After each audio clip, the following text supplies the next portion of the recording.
Hi everyone, welcome back to my YouTube channel. I hope कि आप सब बहुत अच्छे होंगे। लेंचरेन विंग और वांगजी की शादी के लिए मान गया था, लेकिन उसकी कंडीशन थी कि वो दोनों एक दूसरे को नहीं मिलेंगे। वांगजी अपने काम में बहुत ही ज़्यादा बिजी था। दूसरी तरफ विंग और होएसांग ये प्लानिंग कर रहे थे कि कैसे विंग वांगजी से मिले। अभी विंग बिल्कुल खाली था। थोड़ी देर बाद उसे अपने सिबलिंग से मिलने भी जाना है। अभी जंगशा भी रूम में नहीं है। ये बिल्कुल सही मौका था लानजान से मिलने का, लेकिन वो मिले कैसे? फिर उसके दिमाग में एक आइडिया आया, पेपरमैन। विंग पेपरमैन बनकर जिंगशी चला गया और यहाँ पर वैसांग उसकी फिजिकल बॉडी का ध्यान रख रहा है। वैसांग को अच्छे से पता था कि जब भी विंग वांगजी के आसपास होता है तो वो सारी दुनिया को भूल जाता है, और ये चीज़ उसने फिर से प्रूव कर दी थी। वो बोल के गया था कि आधे घंटे में वापस आ जाएगा, लेकिन 1 घंटे से भी ज़्यादा का समय हो गया था और विंग का कुछ भी पता नहीं था। तभी कमरे में यानली के साथ जंगशा आया। वो होएसांग को देखकर कहता है, ये क्या कर रहा है? इस पर जंगशा नर्वस होते हुए कहता है, शायद मेडिटेशन। इस पर जंगशा कहता है, मेडिटेशन, और वो भी तुम्हारे साथ। वो विंग के पास गया और उसे चेक करने लगा। तभी यानली ने कहा, अच्छेंग, तो सिचुएशन को समझ गई थी। शिचेन और वांगजी जिंगशी में थे और वो लोग शादी की प्लानिंग कर रहे थे। तभी शिचेन पूछता है, वांगजी, तुम इस बारे में क्या सोचते हो? तभी वहां से आवाज आई, love is in the air. Shichen ने वहां देखा तो वो कहता है, ब्रदर इन लो वे, आप अभी हवा में उड़ रहे हैं। शिचेन की नज़र वांगजी पर थी, जिसका बिल्कुल भी काम करने का मन नहीं कर रहा था। वो कहता है, वांगजी, मुझे लगता है मुझे यहाँ से जाना चाहिए, इससे पहले कि तुम दोनों मिलकर मेरे सिंगल हार्ट को हर्ट करो। इससे पहले कि शिचेन वहाँ से जाता, एक क्यूट से पेपरमैन ने वांगजी का फॉरहेड रिबन पकड़ लिया। वो उसके गालों से नीचे उसके लिप्स तक जा रहा था। शिचेन कमरे से बाहर जाते हुए कहता है, और अंकल को अभी भी लगता है कि उनकी कंडीशन तुम दोनों को अलग रख पाएगी।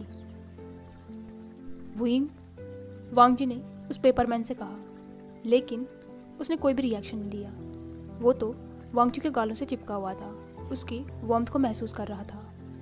वांगजी ने फिर से कहा, विंग, लेकिन फिर से वो पेपरमैन उसके गालों से नीचे उसकी जॉ लाइन तक जाने लगा। ऐसा लग रहा था जैसे उसे बटरफ्लाई किसेस कर रहा हो। वांगजी ने कहा, सेल्फ कंट्रोल विंग, लेकिन विंग के पेपरमैन को तो कोई फर्क नहीं पड़ा। वो वांगजी के एडम्स एप्पल पर किस करने लग गया। विंग कहता है, लानजान, मेरे लिए कोई भी सेल्फ कंट्रोल नहीं, जल्दी से आकर मुझे कोल्ड स्प्रिंग पर मिलो। तभी वांगजी खड़े होते हुए कहता है, नहीं, मैं तुम्हें लेके चलता हूँ, इस तरीके से हमारा टाइम भी बच जाएगा। वो स्टूडेंट चैम्बर्स की तरफ जाने लगा। दूसरी तरफ जंगशा कहता है, जल्दी से जल्दी उसके पेपरमैन को यहाँ पर बुलाओ। इस पर वैसांग कहता है, लेकिन मुझे नहीं पता वो कहाँ गए हैं, शायद वो लान वांगजी के साथ होगा। जंगशा ने वैसांग को पकड़ लिया था, और जंगशा के गुस्से से तो कोई भी नहीं बच सकता। जंगशा विंग को फिर से ट्रबल में पड़ते हुए नहीं देखना चाहता था, इसलिए वो कहता है, इतना बड़ा बेवकूफ़ कैसे हो सकता है? अगर उसे किसी ने देख लिया तो बहुत बड़ी गड़बड़ हो जाएगी। तुम यहीं पर रुको, मैं उसे लेकर आता हूँ। यानली भी परेशान थी, लेकिन उसने जंगशा को काम करने के लिए कहा, जंगशा आशियान लानजान के साथ है, उसे कुछ भी नहीं होगा, वो उसका ख्याल रखेगा, चिंता मत करो। जंगशा कहता है, शिजिए, जब तक मैं उसे अपनी आंखों से नहीं देख लेता कि वो बिल्कुल सेफ है, मैं यहाँ पर नहीं रुक सकता, मैं अभी आता हूँ। लेकिन तभी दरवाजे पर नॉक हुआ। लानजान ने अंदर आकर यानली को बो किया। जंगशा ने अपने हाथ फोल्ड कर लिए। उसकी नज़र उस पेपरमैन पर थी। उसका तो मन कर रहा था कि वो इसे कभी किक कर ले। उस पेपरमैन को देखकर वैसांग भी रिलैक्स हो गया था। तभी वांगजी विंग के पास गया और उसने उस पेपरमैन को उसके बगल में रख दिया। उस पेपरमैन में ग्लो हुआ और विंग ने अपनी आंखें खोली। विंग ने वांगजी को टाइटली हक करते हुए कहा, लानजान, मैंने तुम्हें कितना मिस किया। इस पर जंगशा कहता है, यू डम्बास, अभी तक तुम उसी के साथ थे। उसकी यह बात सुनकर वांगजी ने उसकी तरफ एक ग्लेयर किया। विंग कहता है, कोई बात नहीं लानर गग्गा, अब उसकी बात मत सुनिए, हमारा जो प्लान था चलो हम वो करते हैं। वांग जी ने भी विंग को अपनी आर्म्स में उठाया और वो उसे कोल्ड स्प्रिंग की तरफ लेकर आ गया। विंग कहता है, लानजान हम लोग कहाँ पर जा रहे हैं, क्या हम साथ में बात नहीं लेंगे? वो कोल्ड स्प्रिंग को देखकर कहता है। इस पर वांग जी कहता है, मैं तुम्हें एक खास जगह ले जाना चाहता हूँ। विंग कहता है, कहाँ पर? इस पर वांग जी कहता है, क्लाउड 9 में। विंग कहता है, क्लाउड 9? मैंने तो क्लाउड रेसेस में इस तरीके के किसी भी जगह के बारे में नहीं सुना। अभी विंग ने न जाने वांग जी से कितने सारे क्वेश्चन उस जगह के बारे में पूछ लिए थे, लेकिन वांग जी ने कुछ नहीं कहा। वो उसे लेकर एक केव के एंट्रेंस पर आया। उस केव को बहुत ही ब्यूटीफुली डेकोरेट किया गया था, प्यूनी फ्लावर्स और बहुत से अदर फ्लावर से। वो उस केव के अंदर गए। अंदर जाकर विंग ने देखा कि वो केव बहुत ही ज़्यादा ब्यूटीफुल थी। उसने वांग जी की स्लीव्स खींच ली। वो उसे आगे बढ़ने के लिए कह रहा था। विंग ने देखा कि वहाँ पर बहुत सारे बनीज थे और साथ में ही एक हॉट स्प्रिंग भी था। उस हॉट स्प्रिंग के बगल में ही कमरा भी था, बिल्कुल जिंगशु की तरह। वांग जी ने उस केव में तालिस्मान को एक्टिवेट कर दिया। वो विंग को बेड पर बिठाता है। तभी विंग कहता है, ये जगह ये। इस पर वांग जी कहता है, ये हमारा है। उसने विंग के फॉरहेड पर किस किया। तभी विंग कहता है, तुम इसे क्लाउड 9 क्यों कहते हो? इस पर वांग जी कहता है, क्या ये क्लाउड 9 की तरह नहीं है? अभी मैं तुम्हें वहां तक ले जाऊंगा। विंग और वांग जी एक दूसरे को किस करने लग गए थे। अगर वांग जी ने उस केव में तालिस्मान नहीं लगाया होता तो विंग की मौन पूरे क्लाउड रेसेस में गूंज रही होती, जो वो लव मेकिंग के दौरान कर रहा था। फाइनली विंग को पता चल गया कि वांग जी किस क्लाउड 9 की बात कर रहा था। उसने ये देख लिया। ये केव वो प्लेस है जहाँ पर लानजान के फादर उसे बचपन में लेकर आए थे और उन्होंने उसे इस हिडन जगह को दिखाया था। उन्होंने कहा था कि उन्होंने ये उसके लिए बनाया है, अगर उसे फ्यूचर में कभी भी इसकी ज़रूरत पड़े तो वो यहाँ पर आ सकता है। वांग जी को आज से पहले कभी भी इस जगह की ज़रूरत नहीं पड़ी थी, लेकिन अब विंग उसके साथ था और उसे अब इस जगह की ज़रूरत थी। वो विंग को जल्द से जल्द यहाँ पर लाना चाहता था। वो विंग को तभी यहाँ पर लाना चाहता था जब लैनी की इविल इंटेंशन उस पर पड़ी थी, लेकिन वांग जी ने यह सोचा नहीं था कि अंकल चिरेन विंग को जिंगशु में रहने की परमिशन दे देंगे। और फाइनली आज विंग, जो कि एक रूल ब्रेकर है, उसने वांग जी को भी मजबूर कर दिया एक रूल तोड़ने के लिए जो स्पेशली कपल्स के लिए बनाया गया था। वांग जी ने विंग की बॉडी पर बहुत सी हिकीज और मार्क्स बना लिए थे। उन्हें देखकर उसे खुद पर प्राउड भी फील हो रहा था। साथ ही विंग की कोर खुशी से उसे इलेक्ट्रिक शॉक भी दे रही थी।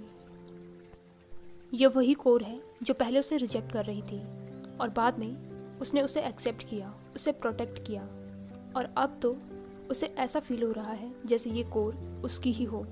उसे महसूस कर पा रहा है। साथ ही उसे विंग की वार्मथ भी फील हो रही थी, जिसके बगल में आराम से सोया हुआ था। वांग जी ने स्प्रिंग के पानी से खुद को और विंग को क्लीन किया और उसके बाद वो विंग को हक करके सो गया। अगले दिन विंग की आंख अपने कमरे में खुली। जंगशा उसके सामने ही बैठा हुआ था और उसे सस्पिशियस नज़रों से देख रहा था।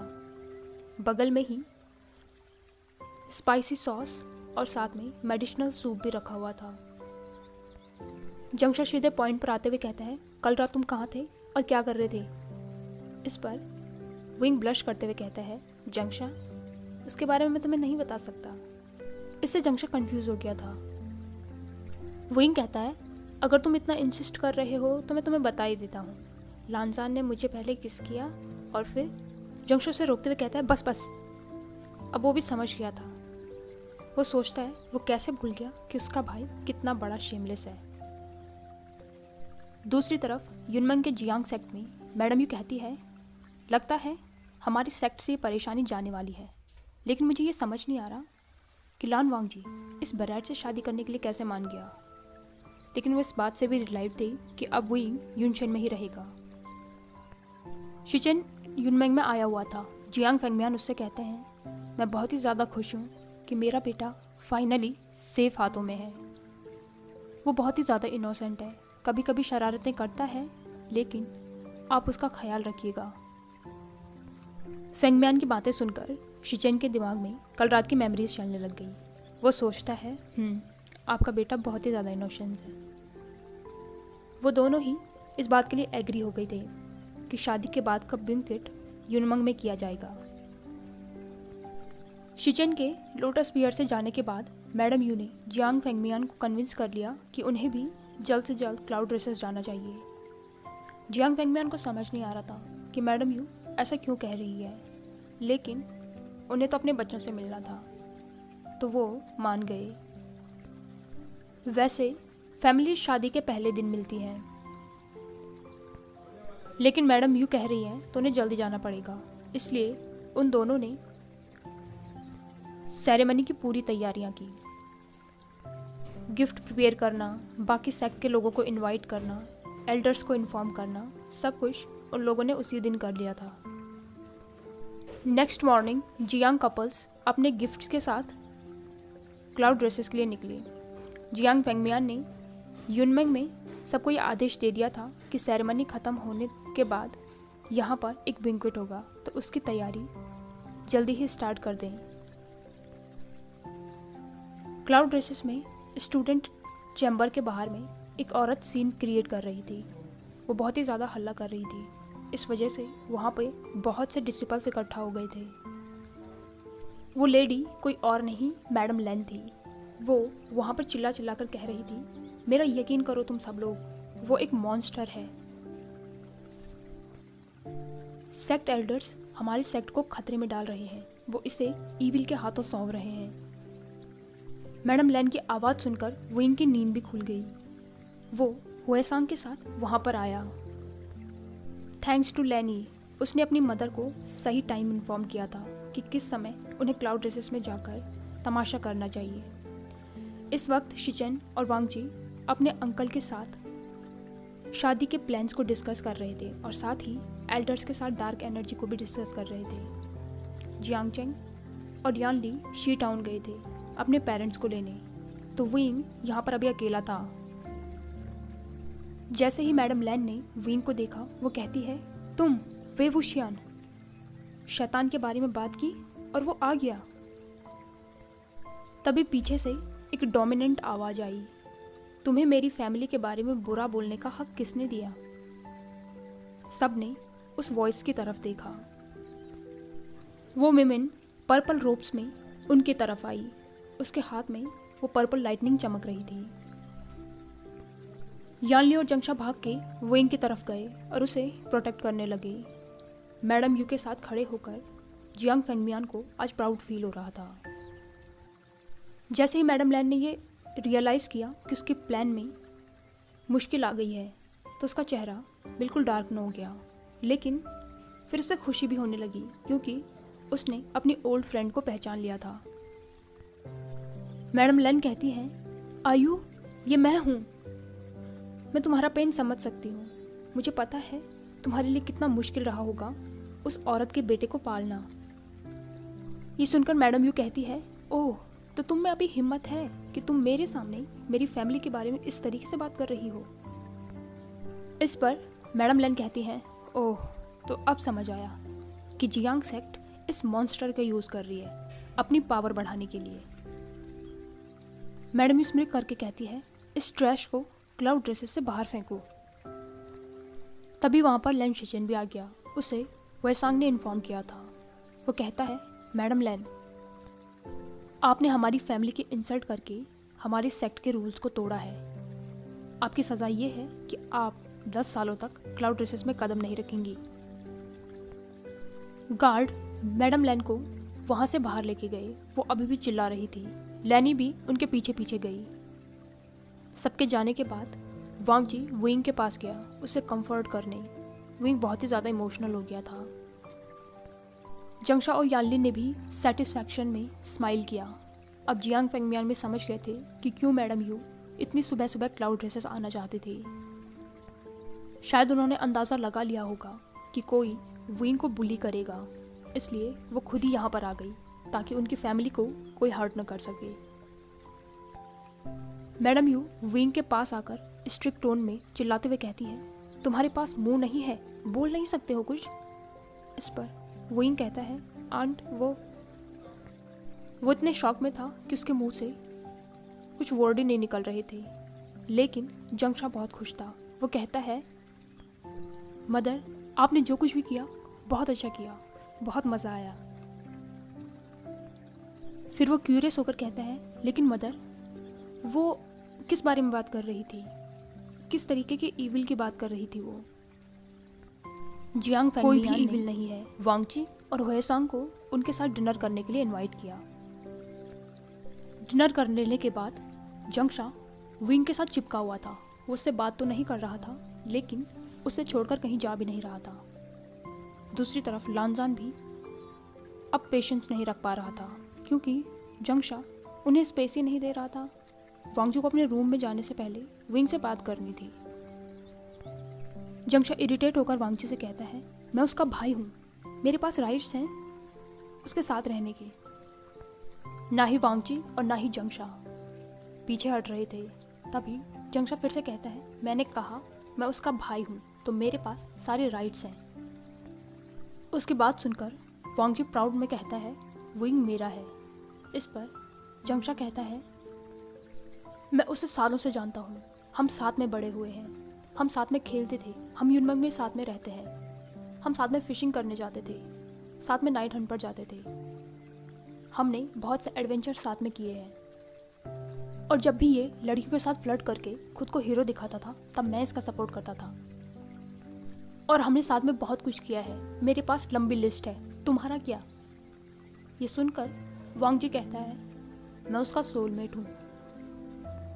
वो दोनों बच्चों की तरह आर्ग्यू कर रहे थे और वहाँ पर विंग चुपचाप खड़ा था, क्योंकि वो इन दोनों को रोक नहीं सकता है। फिर उसने जंगशा को टाइटली हक कर लिया। वो कहता है, यू एंग्री बर्ड। इस पर जंगशा भी स्माइल करके कहता है, तुम इडियट हो।